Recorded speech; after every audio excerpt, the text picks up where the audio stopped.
Saudara, kembali lagi di Kompas TV. Bersama saya, Nadia Aprilia Kartika Sari Putri. Indonesia mengonfirmasi kasus pertama infeksi virus corona penyebab COVID-19 pada awal Maret 2020.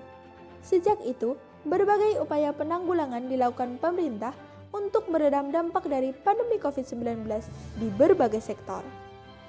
Pandemi COVID-19 memberi dampak besar pada berbagai aspek kehidupan masyarakat di Indonesia. Di antaranya yang pertama, tingginya angka kematian dokter di Indonesia.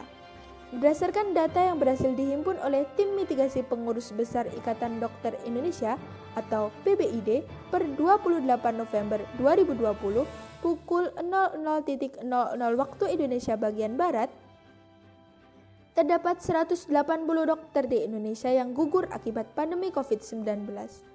Terus bertambahnya dokter yang meninggal dunia akibat COVID-19 adalah kerugian besar yang dialami oleh bangsa Indonesia.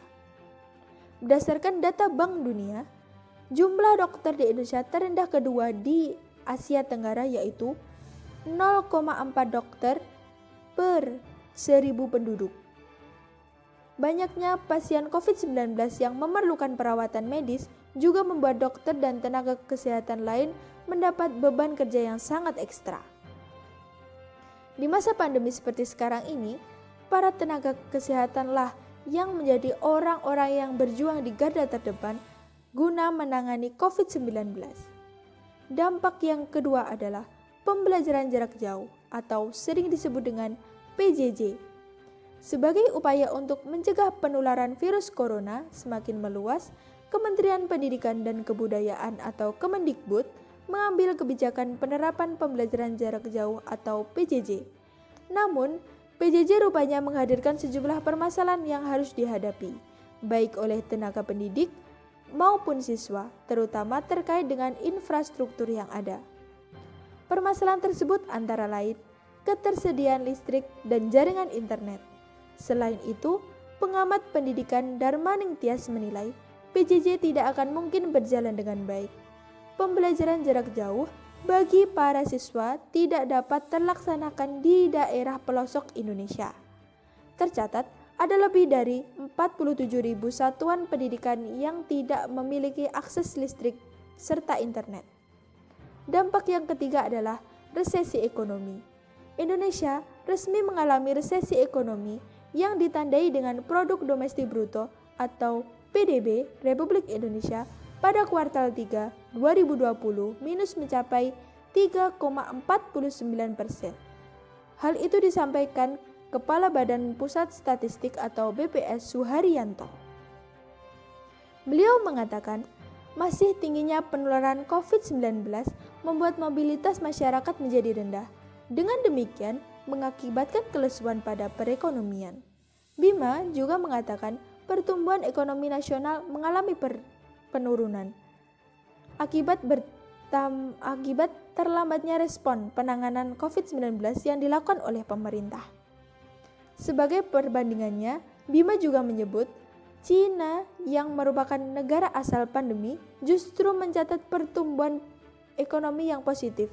Begitu pula dengan Vietnam yang menunjukkan 0,3% karena adanya respon cepat pada pemutusan rantai pandemi oleh pemerintah dengan dilaksanakannya lockdown dan juga pemutusan penerbangan. Upaya-upaya yang dilakukan oleh pemerintah Indonesia dalam menanggulangi COVID-19.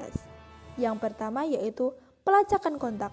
Melansir kompas.com 28 September 2020, pelacakan kontak atau kontak tracing merupakan proses mengidentifikasi, menilai, mengelola orang-orang yang telah terpapar oleh suatu penyakit untuk mencegah penularannya lebih lanjut.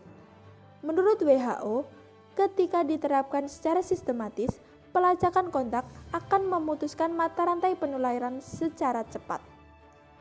Alexander menambahkan, ada sejumlah tips yang dapat dilakukan oleh pemerintah maupun warga agar kita terhindar dari penularan virus tersebut, yaitu pencegahannya bisa dengan kontak tracing, karantina, isolasi, menggunakan masker, mencuci tangan, menjaga jarak, serta iman, aman, dan imun.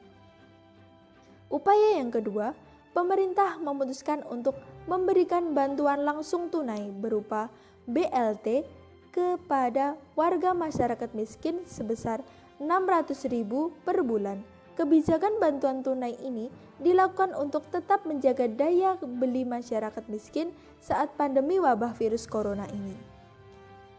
Upaya yang ketiga adalah proses vaksinasi.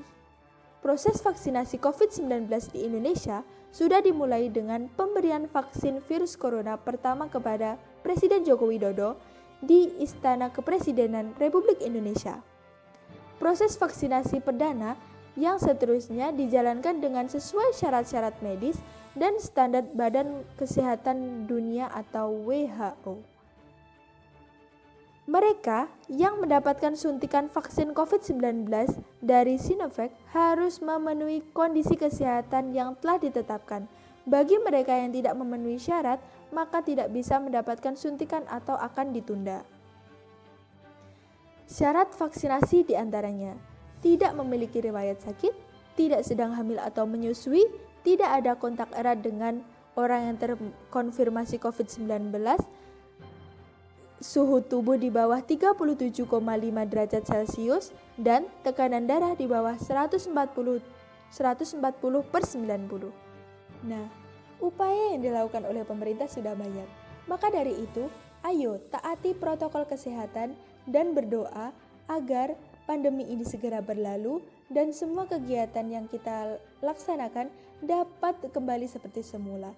Saya, Nadia Aprilia Kartika Sari Putri pamit undur diri. Sampai jumpa kembali di Kompas TV selanjutnya.